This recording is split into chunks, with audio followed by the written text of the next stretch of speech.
kooti eragidde General Muhoozi okuleeta Sam Mugumya mu kooti oba mulamu oba mufu.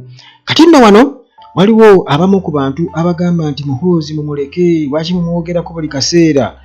Njagala okubuulira muganda wange nti bino byonna okuleka mpozi nga oli muzibe byonna biriwo ku lwa Muhoozi kubanga yalagira, byonna biragiro bye. Kakati munnange High Court wano mu Kampala bwetyo eragidde gavumenti wamu ne Uganda People's Defence Forces UPDF okubeera nga baleeta omu ku banna opposition era nga ono musajja wa Dr. Kizza Besigye yali muyambi we, omu ku baali abayambi be ndala mu biseera bya walk to work. Sam Mugumya kigambibwa okuba nti munnange ono ali mu military custody, bamuteeka eyo mu buduukulu bw'amagye gye bamukuumira era nga tebamukkiriza kulaba bantu be beefuula nga abatamanyi. Ono na Sam Mugumya gwe twogerako aliko story nene nnyo era munnange bwentyo ngenda kuba byonna mbikutegeeza essaawa eno Sam Mugumya yaani era lwaki. Munnange essaawa eno yakola emitwe gy'amawulire. Kakati munnange Mugumya ono ayagala kwesimbawo Rukungiri municipality era nga ayagala kubeera member wa parliament saidi zeeyo era nga ono munnange agira ku kaadi eya People's Front for Freedom PFF. Kakati munnange olunaku lwakutaano civil division judge ayitibwa Collins Aselam ono nga akozesa habeas corpus ekiragiro kya kooti ekya mumuleete oba mulamu oba mufu. Bwatyo munnange yawadde ebiragiro nti Mugumya agambibwa okuba nti yakwatibwa amagye nga ali wali mu kibuga Mbarara mwezi gwa 8 naku z'omwezi nga 26 alina okubeera nga aleetebwa mu kooti ng'ennaku 7 tezinnaba kuggwako, abawadde ennaku 7. Kale munnange nti nga bamaze kubeera nga bateekayo application okusaba eri kooti era nga kuno okusaba kwateekeddwayo balooya ba Mugumya wansi wa article eya 23 akawaayiro ak'omwenda n'eya 24 akawaayiro dda ebya constitution. Kakati gano nga bagamba nti ekiragiro habeas corpus kiina okubeera nga kiruma era nga mu kirayiro kye baataddeyo affidavit lawyer tumusiime Kalulu yagambye nti Mugumya ono munnange abasajja bamugombamu obwala ba security operatives basajja ba Muhoozi era nga okuva bwe bamukwata bwe batyo basalawo okubeera nga bamuteeka eyo mu military facility ey'Embuya eyo gyali mu kifo kya Kyembazi z'Embuya wano mu Kampala era nga munnange ali wansi wa Directorate of Intelligence and Security gitumanyi nga CMI oba eyitibwa CMI.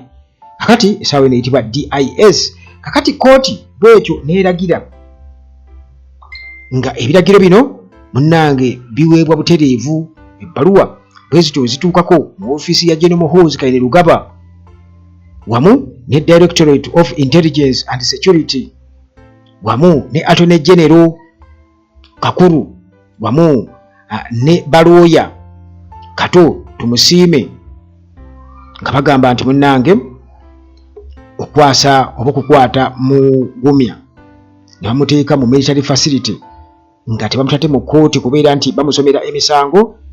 Kino muganda wange kuba kulinnyirira ssemateeka ebyaddala. Kakati mu kuddamu wuliriza bulungi nnyo Lieutenant Colonel Edgar Musaasizi ono nga Director owa Civil Affairs wali ku Ministry eya Defence. Bino byonna babyegaana bagamba nti omuntu gwe boogerako Mugumya tebamulina era nti okusaba kwe bataddeyo mu kooti tekukola makulu kuba tebalina bujulizi nti be bamulina. kwonoona linnya lya UPDF na kifaananyi ye bunnange bw'ati bw'ategeeza. Naye munnange omulamuzi Aslam bino byonna n'agamba nti bya bulimba kuba kwegaana. Okwegaana tekitegeeza nti omusango togumanyi oba tewaguzza, era n'agamba nti nno munnange nnaku 7 ze tubawadde mumuleete mu kkooti oba mulamu oba mufu. Tewaliiwo munnange kubikkirira oba kukkiriza nkola etatambulira ku mateeka oba okusiba abantu nga tebagoberera mateeka. Kakati munnange yagambye nti kino kyeyabadde alambika obulungi ekiragiro kya kkooti oba kkooti kigikakatako era nga kiri open eri buli munnansi okubeera nga munnange ataasibwa state. Yagambye nti mugaso gwa state mu buyinza bwayo okakasa nti eddembe ery'obuntu likwasaganyizibwa era nga lisibwamu ekitiibwa. Kati omulamuzi bw'atyo n'ategeeza nti okwegaana okw'amagye aga UPDF nti tebamulina mugumya. Yagambye nti tekulinaawo bukakafu bumala oba tekumatiza okubuzibwayo kwe n'okukwatibwa kwe nga abantu baaliwo balaba bulungi nnyo nga awambibwa abantu abalaga nti baali ba security operatives. Kimala bumazi okubeera nti nno era ali eyo mu detentions zaabwe be bamulina nga gavumenti bamuleeti ewatali kulemererwa nnaku 7 z'abawadde. Kakati mugumya ono biki ebimukwatako ebyemabega? Lwaki mugumya? Kakati ono yali muyizi, student leader era nga secretary general wa FDC Youth League. Ono yajja okubeera nga amanyika mu ntandikwa y'omwaka gwa 2000 mu myaka egyo egyasooka, era nga yali musajja wa Besigye nnyo n'okutuusa kati musajja wa Besigye nnyo. Kakati olwo munnange yajja okubeera nga alabibwa nga omulwanyizi w'eddembe ery'obuntu n'omulwanyizi w'enkyukakyuka, era yali member owa movement eyitibwa FOC, era nga yali mu center nnyo oba yali omu kwabo abaali mu walk to work mu protest eyo 2011, era nga munnange yalabwa mu katambi nga agezaako nnyo okubeera nga alwanagana n'abasirikale nga ataasa mukama we Dr. Kizza Besigye nga shieldinga poliisi nga bagezaako okubeera nga bwe batyo bamugajambula bamusikaasikanya. Mugumya yaliwo nnyo obutambi munnange bwonna bwe buli. Kakati October 2014 Mugumya yakwatibwa mu ggwanga erya Democratic Republic of Congo, era olwo n'avunaanibwa emisango egy'okuyingira mu ggwanga eritali lirye, era nga agezaako kubeera nga ateekawo rebellion oba ateekawo obuyeekera ku Uganda. Kati eyo munnange yamalayo emyaka 8 mu kkomera eriyitibwa Ndolo, era nga munnange olwo n'alyoka ateebwa October 2022. Mu kiseera ekyo aba DRC officials bagamba nti yayingira mu ggwanga lyabwe mu bumenyi bw'amateeka, era nti ng'agezaako okulwanyisa gavumenti eri mu mateeka. Wano mu Uganda bagezaako kubeera nga basaba Mugumya bamu extraditing oba bamukomyewo e Uganda, naye ne biremagana kubanga tewaaliwo ndagaano wakati w'amawanga gombi, Uganda ne Democratic Republic of Congo, ku nsonga eyo ey'okuba nti omuntu bamukwatidde eri bamuzzeero. Kati nga bulaba bwe baakola omusajja ono gwe bagamba yali akomaninga ADF Jamil Mukulu, nga bwe bakikola e Tanzania ne bamukomyawo wano, oba kati nga bwe bakola ne Dr. Kizza Besigye ye bakwata mukwate mu Kenya, tewaaliwo ebyo, bamukwata bukwasi ne bakomyawo wano. Kakati Forum for Democratic Change FDC nabo bagezaako nnyo okubeera nga balaba omusajja waabwe nga ateebwa Mugumya, naye ne bigaana. Kakati bino byonna byaleetawo obunkenke ku mutendero ogwa region nga muno gamba nti East Africa, era balooya Adam Kyomuhendo bwe batyo ne bateekayo kwemulugunya eri East African Court of Justice okubeera nga balemeza baagala okulemesa DRC okubeera nga okusaba kwa DRC oba Democratic Republic of Congo okubeera nga yeeyunga ku East African Community nga bagamba nti eno mu kulinnyira eddembe ly'obuntu terina agikira omulina okusiba abantu ewatali kubawozesa mu makooti. Kakati Mugumya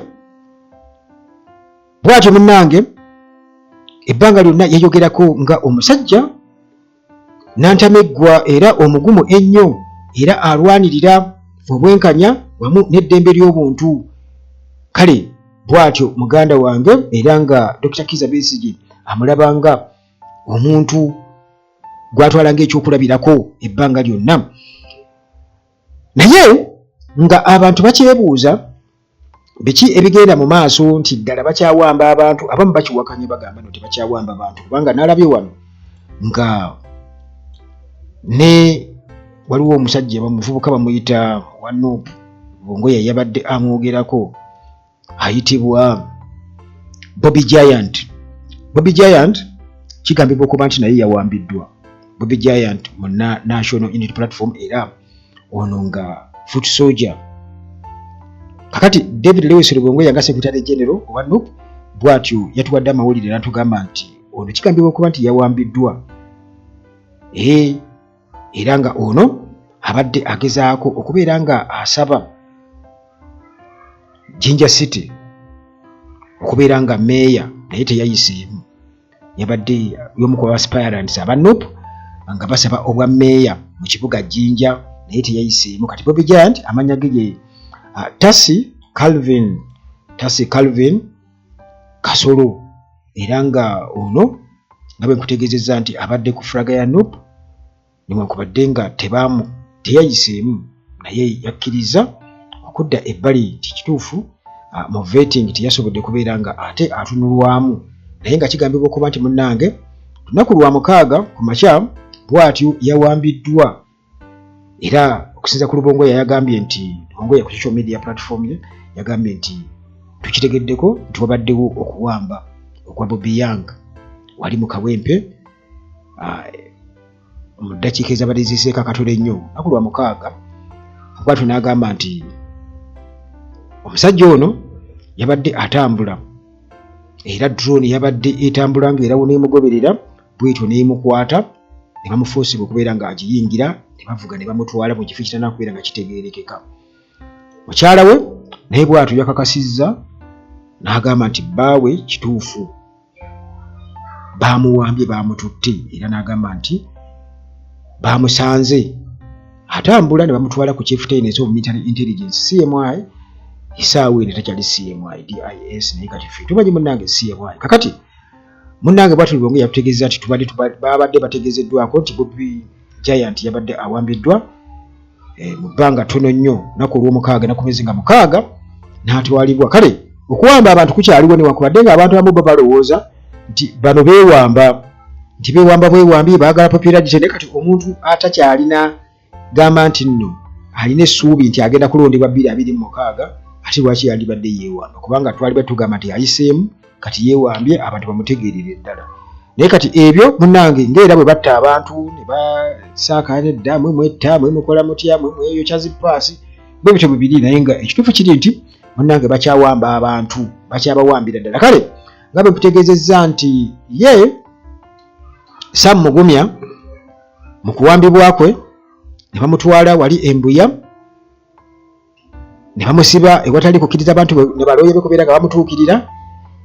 Munnange ebbanga lyetoolodde kati era kkooti yayisizza dda ekiragiro kyayo ewatali kubuzaabuza era nga munnange babyolekeza mu ofiisi ya Muhoozi nti mumuleete mu kkooti ewatali kulemererwa mulamu oba mufu. Kale munnange ebyo bye bikwata ku Sam Mugumya n'okuwamba kw'abantu kukyagendera ddala mu maaso. Katulire tulabe muganda wange ddala nakuzobezi aba ennaku 7 kooti ngize yawadde kubanga bana basajja Muhoozi n'abantu be tebakolera ku mateeka bo bagamba tebitukwatako ebyamateeka bo bakolanga bwe basanze era kuva ddanga bwe bakwata abantu Museveni bw'agamba nti nno bwe mubalaba mu beetegereze mu batugambe naye nga bonnange tewali kwetegereza kuba biragiro biviira ddala eri mutabani we okubeera nga bawamba abantu bano. Era kooti bwetyo nga bulijjo yawadde dda ekiragiro, era nga bulijjo ndowooza banaamuleeta mu kooti ate bibakalire ku matama, kubanga batera kubeegaana bwe batyo ate ne bamaliriza nga babaleese, naye kati bagamba tebamulina. Katulinde tulabe.